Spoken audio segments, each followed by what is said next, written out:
Hello, everybody.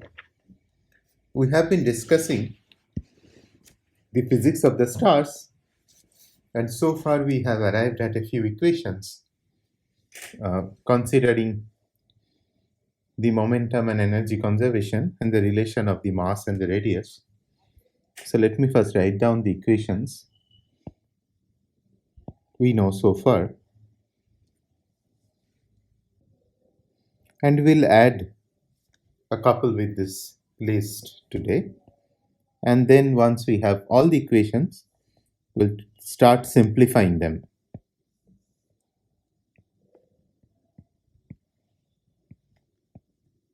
This was from the energy conservation.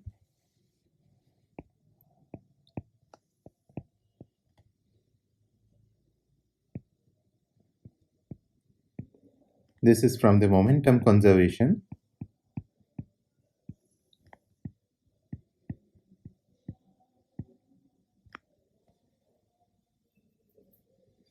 And as always, dm is 4 pi r square rho dr. Also let me remind you that thermal equilibrium means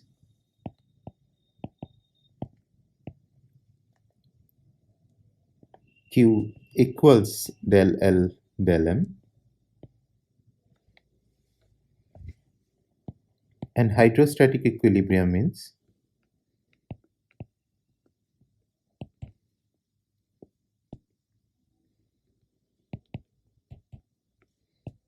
R double dot 0, which is del P del M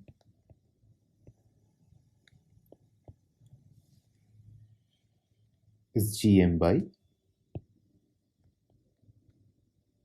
there's a minus sign, 4 pi r to the power 4.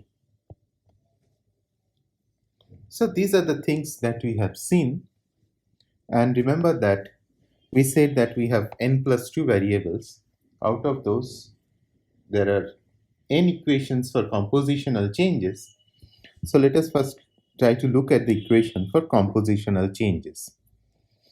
So that is the first investigation that we'll do today.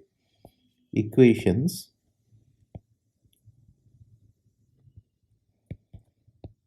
for compositional changes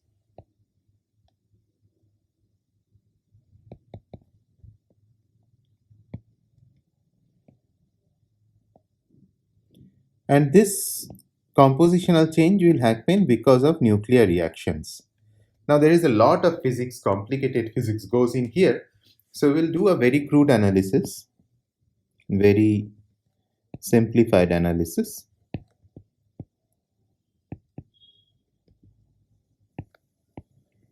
Because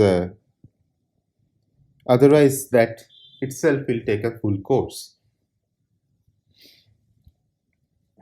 So keep in mind that this is not the actual analysis that we'll do if you really want to solve for the changes in the star, but this gives you an idea about how to proceed.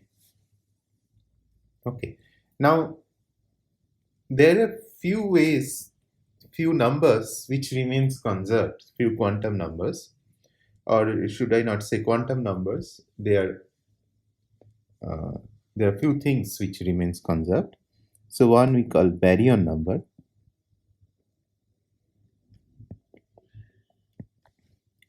The other is simply the charge, and then the lepton number. Now I guess that you have done a very basic physics, particle physics course. So examples of baryons are, the two baryons that we'll talk about are the protons. So if I have a list of particles here,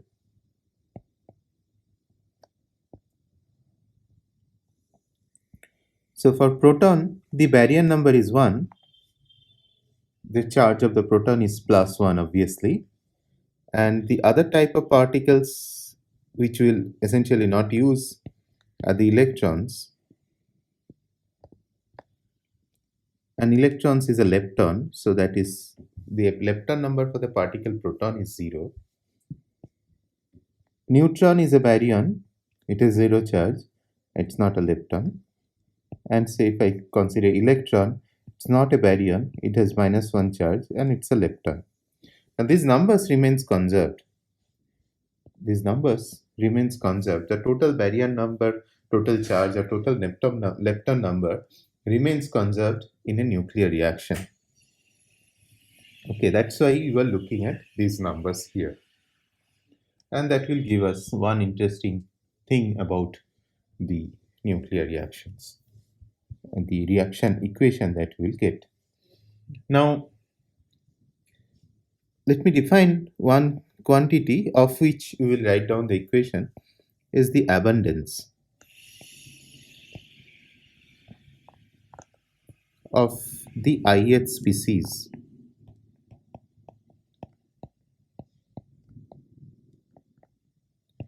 Okay, so if I want to write a particular species, if I call it I, it will have certain number of baryons. Let us call that AI. So baryon number I will denote by AI, and charge I will denote by Zi of the ith species. Lepton number, which we will essentially not use, but let's call that lambda. Okay, so this is how I write the AI and Zi. For example, if I am talking with the hydrogen atom, AI is 1, Zi is 1. If it is helium, normal helium, so then you know that what is the number of protons and number of protons plus neutrons will go into AI. So if it's helium 4, so AI is 4, and then Zeta will be 2 for the helium because it has 2 protons.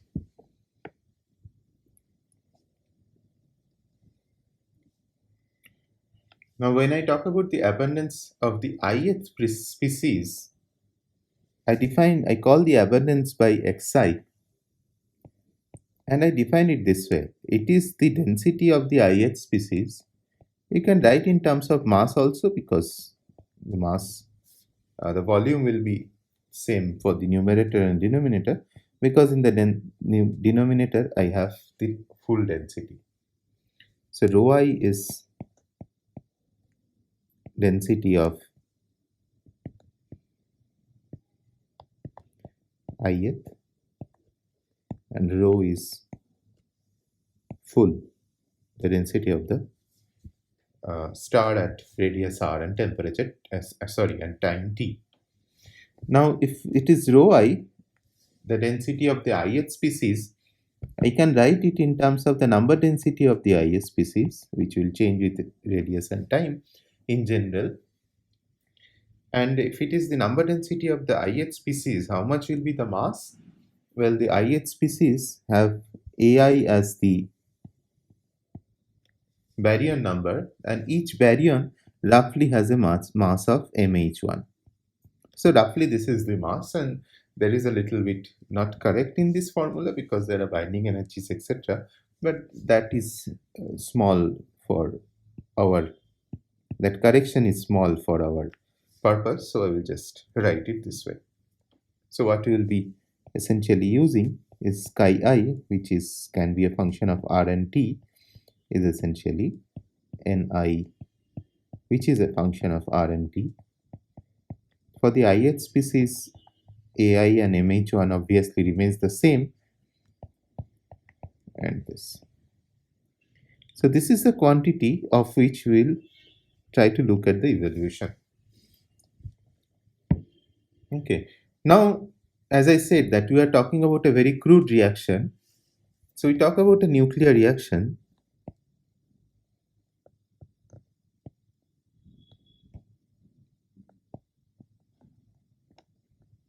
See, what we want to know is how the abundance of the ith species is changing. Okay, so that will change because it will change to some other type of species through a nuclear reaction, right? So the nucleus itself is changing, so it's a nuclear reaction. And we talk about a very crude, simple nuclear reaction where I have a species called capital I, which reacts with another species called capital J, which has AJ neutrons and ZJ as the charge, and it goes to K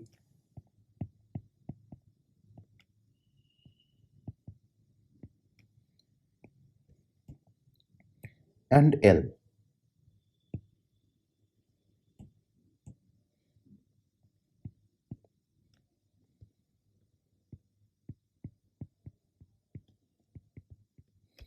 Okay, so this I call the forward reaction, but as you know, for all reactions, there is a chance of the backward reaction also happening. I mean, in general, it can happen. Now, I am talking about only this type of reactions. There can be many other different types of reactions which we are not talking about. Okay. Now, J can be a neutron, simple neutron also. In that case, AJ will be 1, ZJ will be 0. Not need to be a particular nucleus. But in general, this is a type of reaction that we are talking about. We are not dealing with any reaction here. For example, both I and J can be same also, or K and L can be same also. We are not dealing with any of such things. We are just dealing with this particular reaction. Now, what does the conservation tells us?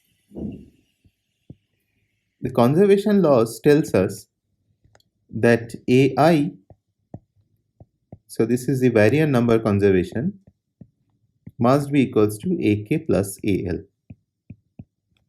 And the charge conservation, and see again, you may say that where is my there can be like beta decays, electrons coming out, etc. So if it is a beta decay happening, either my K or L is the beta particle. Okay, so in that case, AK will be 0, ZK will be minus 1, say.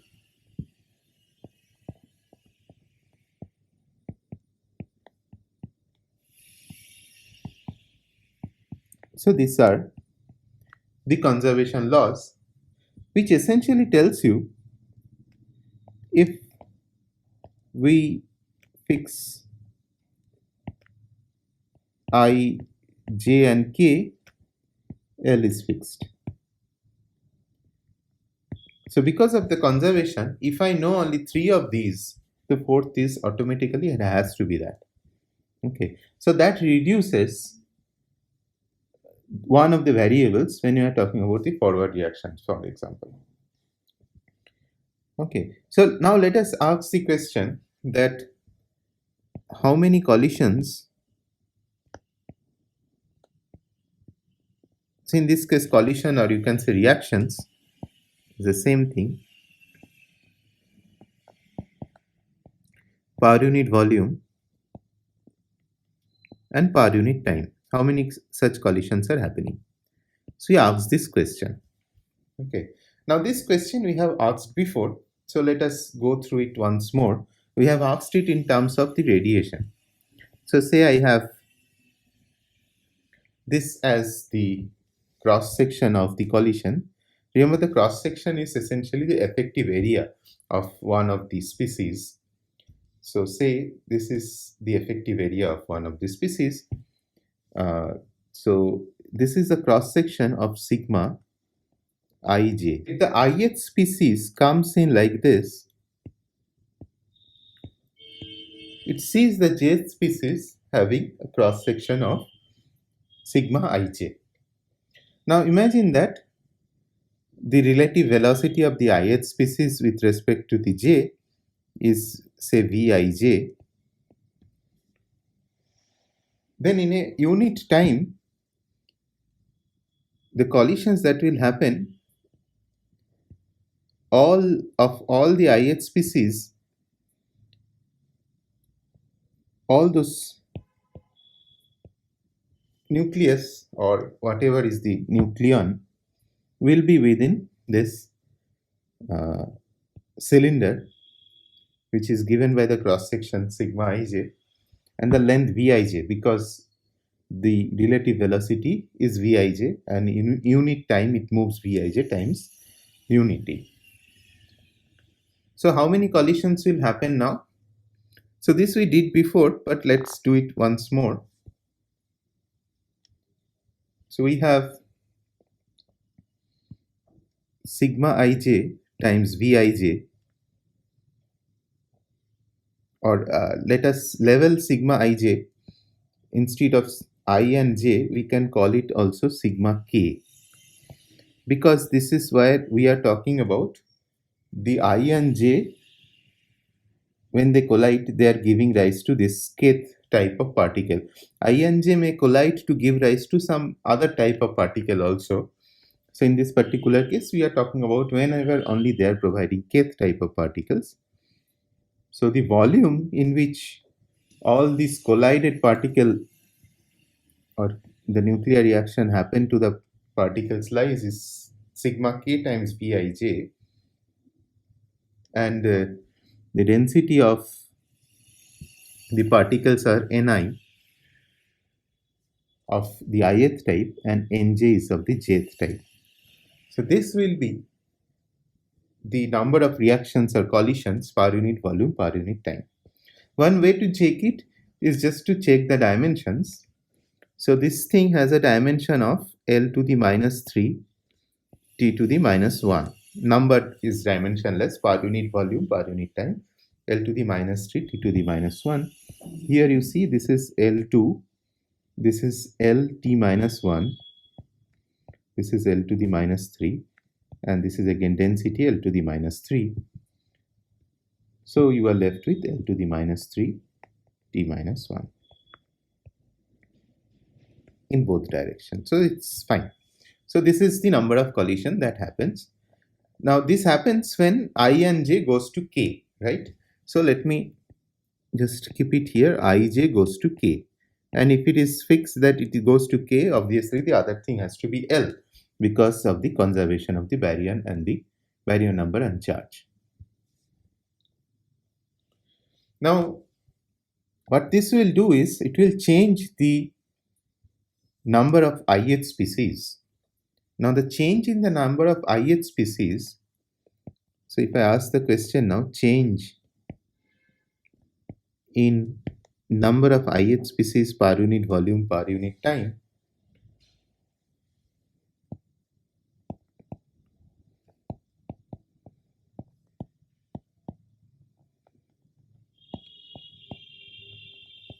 that is this Ni and time rate of change of Ni, so that is Ni dot, that is now given by this sigma k Vij Ni Nj. And we redefine a quantity called reaction rate, which is for Ij going to k. This thing is essentially sigma times V, and then Ni Nj. Now, obviously, this change is negative, means that if the forward reaction is happening where Ni, I and j goes to k, so for the forward reaction, this will reduce the number of Ni's. So for the forward reaction, this will reduce the number of Ni's. But there is also the backward reaction happening, which will increase the number of Ni's. And the backward reaction, here we are considering K and L reacting to give you I. So what I have to change here? So you see R now should be K and L reacting to give me I, and this should be Nk and Nl.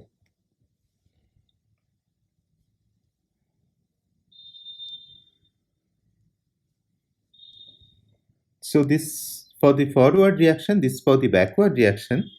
If I now accumulate both of them, so I get Ni, total Ni is equals. You see,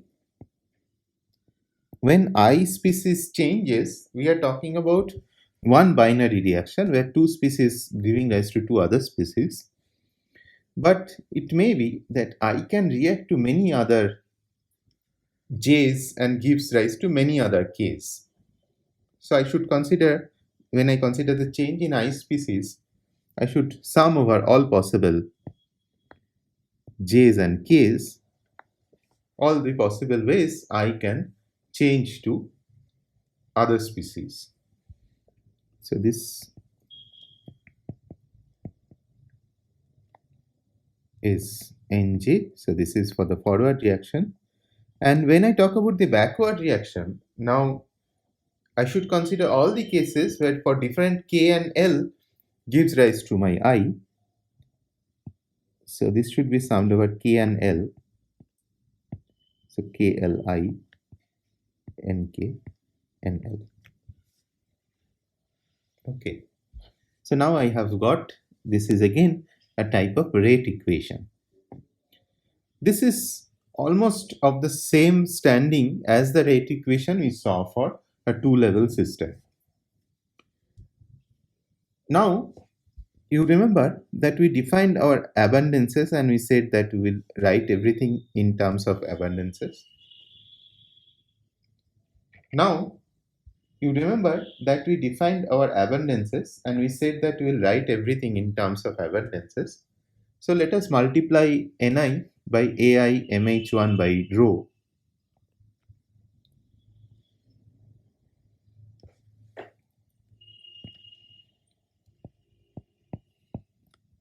That makes the left hand side chi I dot, and here I am multiplying Ai mh1 by rho.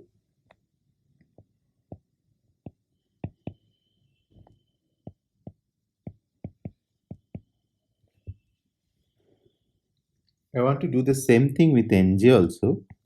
So let's just blindly multiply.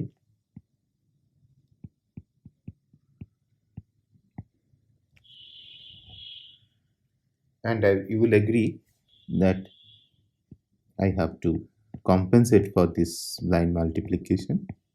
So this I can write as chi I dot equals, if you arrange the right hand side properly, what you will get is rho by mh1 outside minus of chi I. Okay, so I did a mistake. mh1 by rho, one multiplication was already there, so I don't need this extra mh1 by rho here. So let me remove it.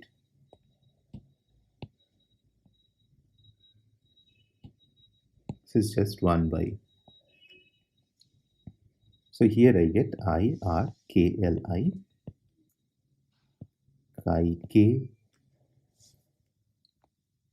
by AK. Rho by mh1 has got common outside. This is chi k and then chi L by AL. So this is for the ith species. This is the equation. So now you see the equations for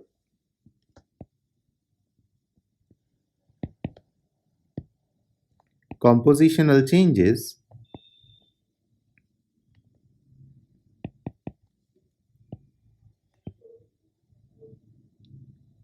All the equations I can write. So this is for the ith species. So there are say n species.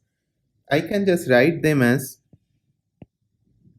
a vector. The vector is, if I define this chi vector, which is essentially x1, x2, etc. for all these species, then I can write this equation as this time derivative equals some function.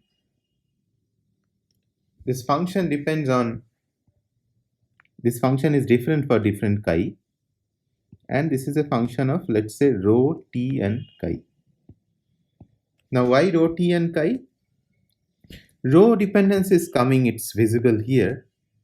T dependence comes from the fact that sigma ij as well as rijk depends on time. depends on temperature, sorry. So temperature decides the reaction rates or the reaction cross sections. So this, keep this in mind because this we will be using in the next lecture. So that the reaction rates depends on the temperature. Okay, so this is one of the other equations along with the equations that we had. So let me add it here.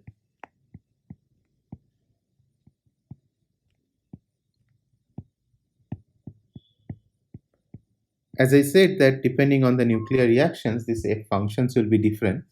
So if you really want to model a star thoroughly, then you have to figure out, you have to do a bit of nuclear physics calculation because before you know what is F exactly. There is one more equation which is left to write down, and I will just write it down. This is the equation for the radiative transfer.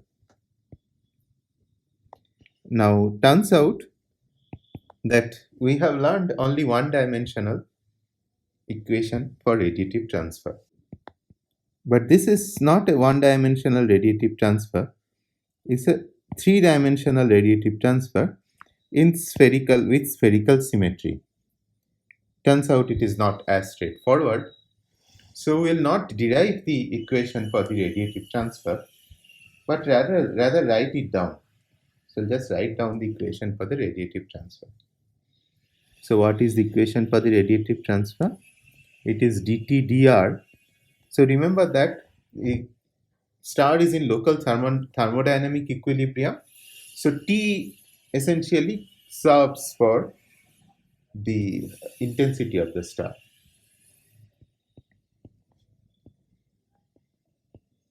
So that's changing with the radius. That changes with the radius in the following way. And all these parameters, L, etc., we already know. And alpha is the same absorption coefficient.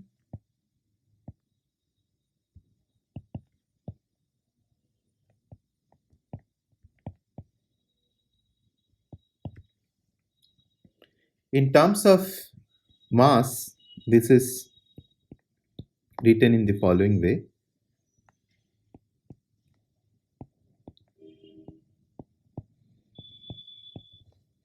So I define a quantity called kappa .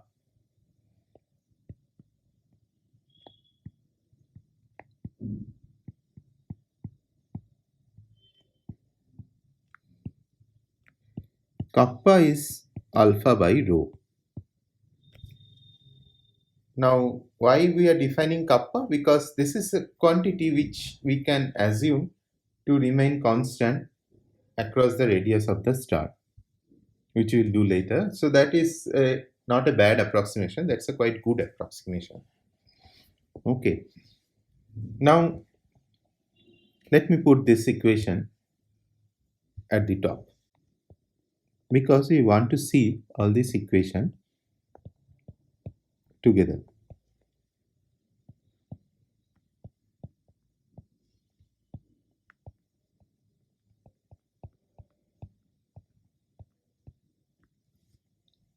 Okay.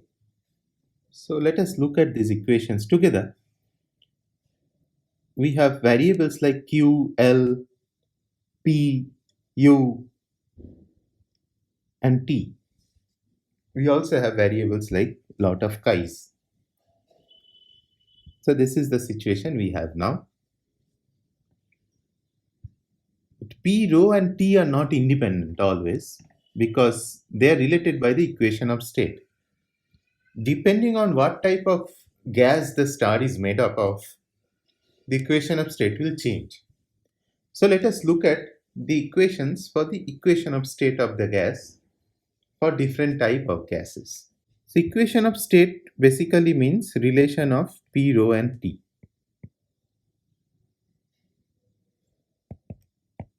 Pressure, temperature, and density. So write pressure equals in terms of others. So one can be just because of ideal gas.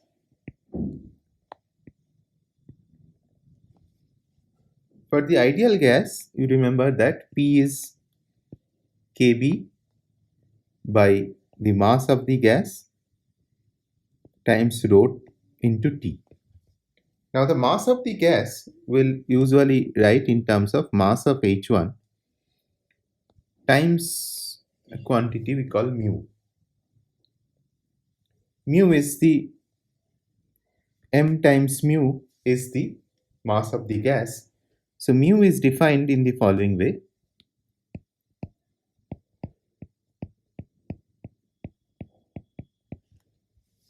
Okay, so you can check, this will give you, so this time mh1, the way chi I is defined will give you the mass. Then there can be electrons. So there are stars which are mostly made up of electrons. I mean, a considerable part of the star is mostly made up of electrons. But there can be many different types of cases for the electron gas. At very high temperature, it assumes an ideal gas equation of state. Only at the mass, you should have the mass of the electrons. Then there can be degenerate gas, which essentially means the pressure is so high that now the degeneracy pressure is important, and the degenerate gas can be non-relativistic.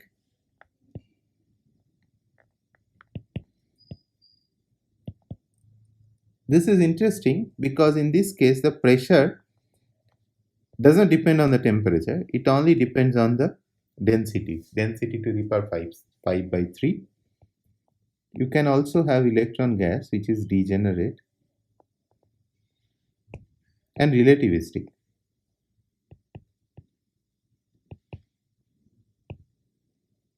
This has this has also only rho dependence, it is 4 by 3. Okay, so the electrons, when they are not behaving like ideal gas, they are degenerate.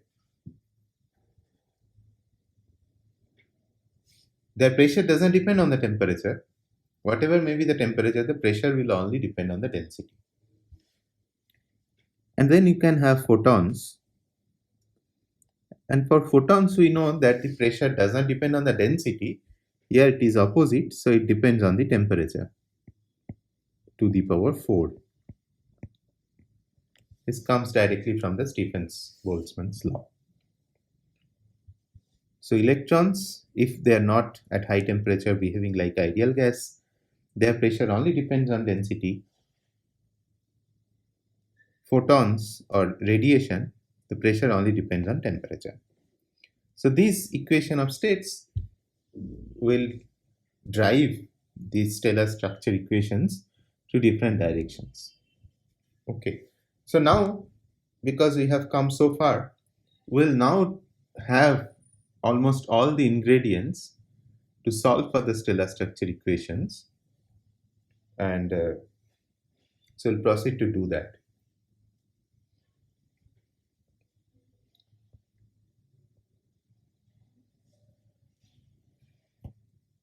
We have to understand the system before we solve these stellar structure equations. And one part of the understanding of the system lies in the fact that how fast the system is changing. And that is given by different time scales associated with the system. So let us have a look at different time scales. So what are the time scales that one can think of here? So one time scale can be dynamical time scale, which is because of the radius of the star is changing. One can be thermal time scale, for which the internal energy of the star is changing. And one can be nuclear time scale, which is detected by the rate of nuclear reactions.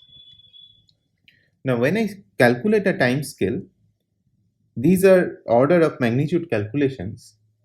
A general way of calculating the time scales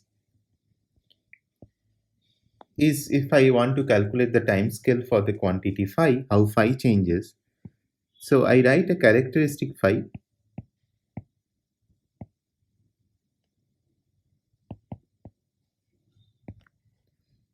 divided by a characteristic rate of change of phi.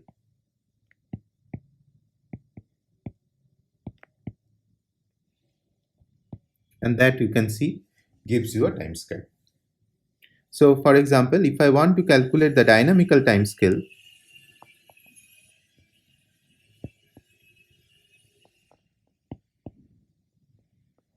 for the star,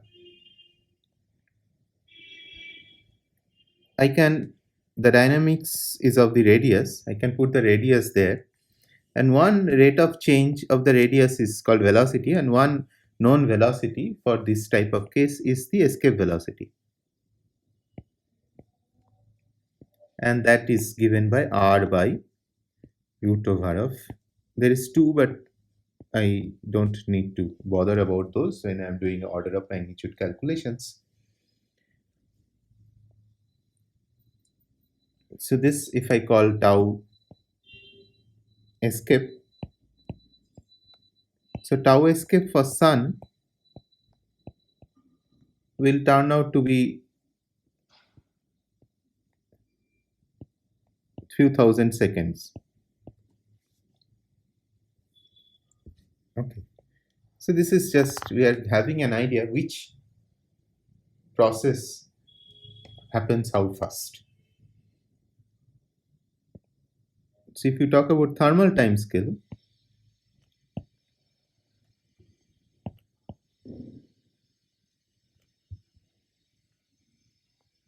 so let's call it tau thermal. So it's the internal energy you are talking about, and it changes because the energy goes out, which is given by L, right? Now L can think of the luminosity of the star, because that is taking the energy out of the star. Internal energy, we knew that it depends on the gravitational potential energy. Roughly, most of the time the star is in both thermal and hydrostatic equilibrium. So I can replace U by Gm by R square, again order of magnitude. So this should be a tilde here. This comes out to be, so tau thermal for the sun will come out to be 10 to the 7 years. Again, these are ballpark numbers. These are not exact numbers. Dynamical time scale and thermal time scale are completely different order of magnitude. Then if I ask the question, what is the nuclear time scale?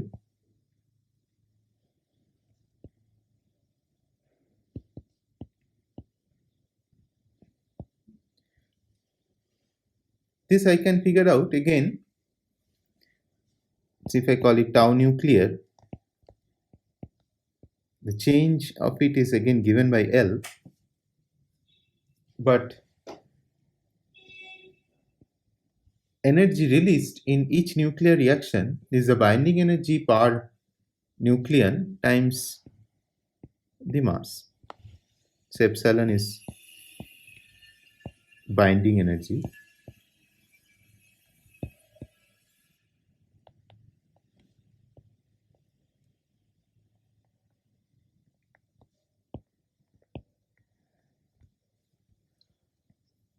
If you calculate this, okay, so for the sun, so if I write now tau nuclear for sun, this will come out to be 10 to the 9 years. So this is even greater than the age of a star.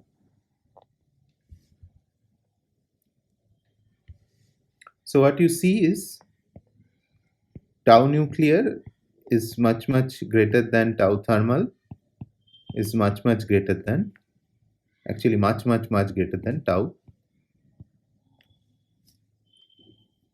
dynamical. So I should not call it escape, it's dynamical.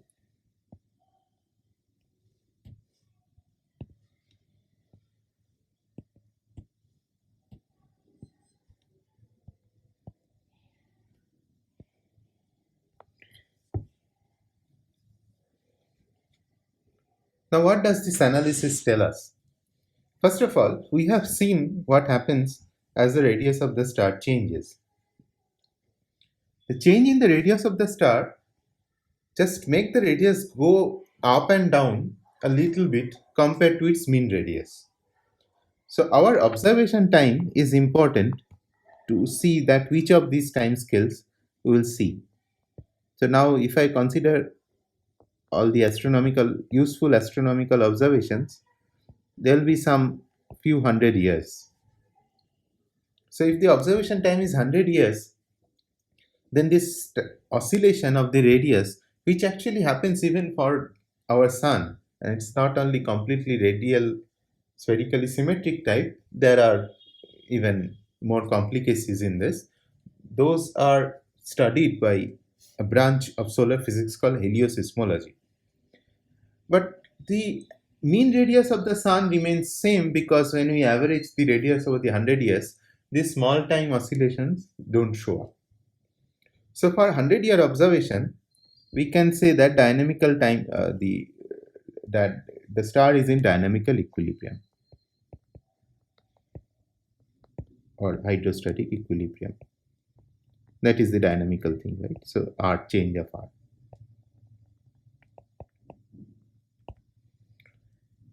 So R dot doesn't change with time. That is hydrostatic equilibrium. What about thermal? Well, there may be change over 10 to the 7 years, but for 100 years, if I observe, that change I will not be able to see. So it is something, for example, if I ask you the question, what is the temperature right now? So there is a change in the temperature over the day, but when I measure the temperature, which is for 2 minutes, say, over that 2 minutes, the temperature doesn't change. So over the day change in the temperature, I will not be able to see, only I can observe for 2 minutes. If I could have observed for 10 to the 7 years, lived so long, I would have seen this change. So we can, for our observation, the star also in thermal equilibrium. These are violated in many cases. Like for example, at the end state of the star, sometimes you have something called a supernova, where the star expands very, very rapidly in orders of days. That can be seen, and we are not dealing with such things here. And the nuclear time scale is even larger, so the star also, we can say, is in nuclear equilibrium. Okay, so that sentence is may be a little bit not completely true, but we can say that the change that happens for the composition of the star is not noticeable. So this means composition changes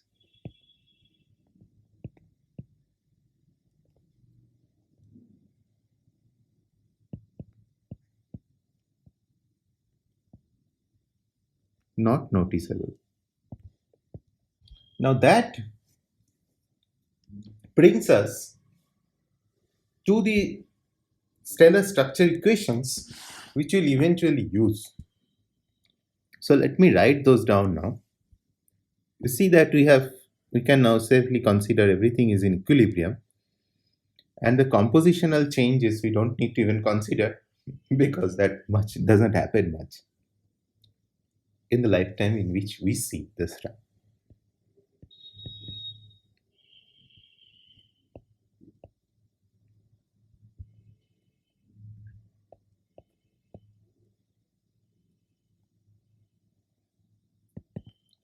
This will be our bread and butter for the next 2 lectures.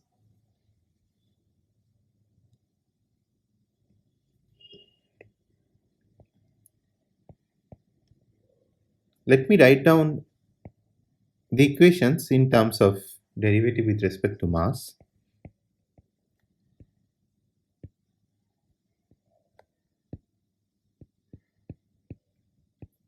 You see, this comes from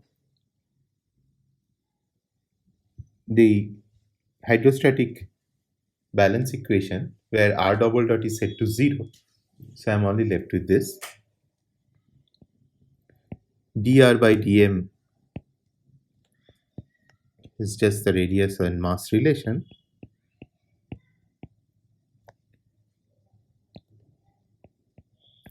This is the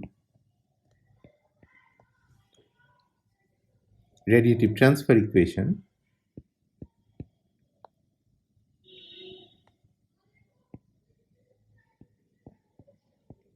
So that's kappa, not k. So I put a circle at the end of the k. And it's also in thermal equilibrium. So dl dm is equals to q.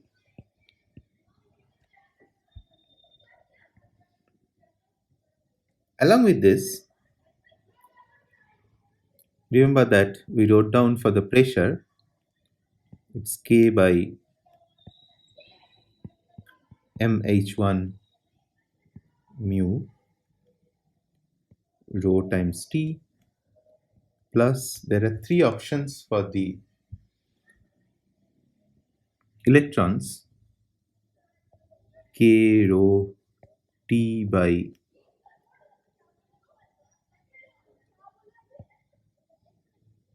me,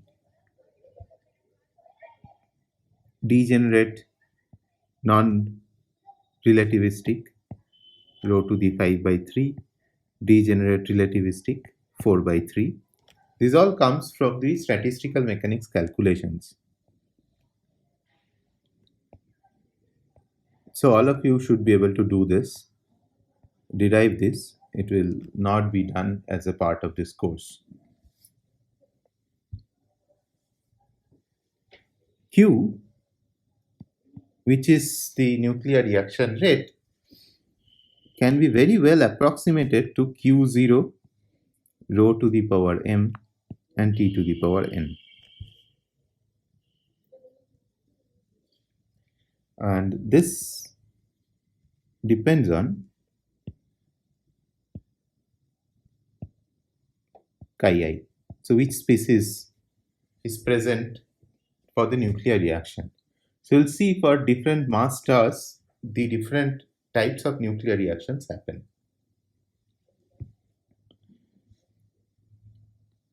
Now we take another assumption, which is the compositions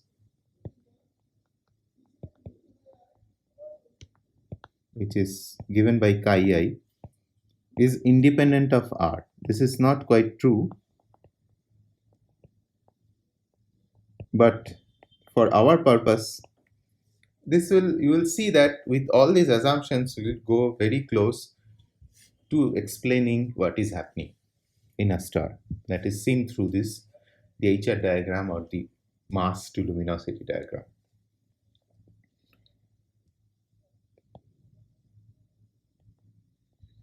These are the equations subjected to some initial conditions, so or the boundary conditions if you wish. There is no initial condition required now because everything is already set. All the time derivatives has gone to 0. So R equals to 0. I have luminosity 0, mass 0, and the pressure equals to very high core pressure. So is temperature. At R equals to the radius of the star, the luminosity is the luminosity of the star. The mass is the mass of the star. See, the mass, I don't write with the star sign because mass is our sole parameter that gives you everything.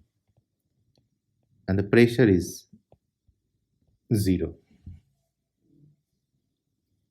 So you have, see, we have basically two things to solve for, which is luminosity and pressure in this case. You can write, instead of luminosity, write temperature and pressure also, luminosity and temperature also, etc., because mass is the free parameter, you don't need to solve for it. So these are the stellar structure equations with the boundary conditions. And this is where I leave this class today. And next class, we will see a very, very interesting method of finding out the solution of the stellar structure equations by actually not solving it. And this is a dimensional analysis that we'll talk about in the next class, which is which is a remarkable method, I will say, because with that you will see we can explain most of the things that we have noticed already in observations and even more. If you want to make the things very, very precise, the numbers very precise, then you have to actually work out these. Nowadays, in a computer, one can solve these equations exactly, lifting many of the assumptions that you have taken even. But even without doing that, without really solving the equations, you can explain a lot of stellar astrophysics. Thank you.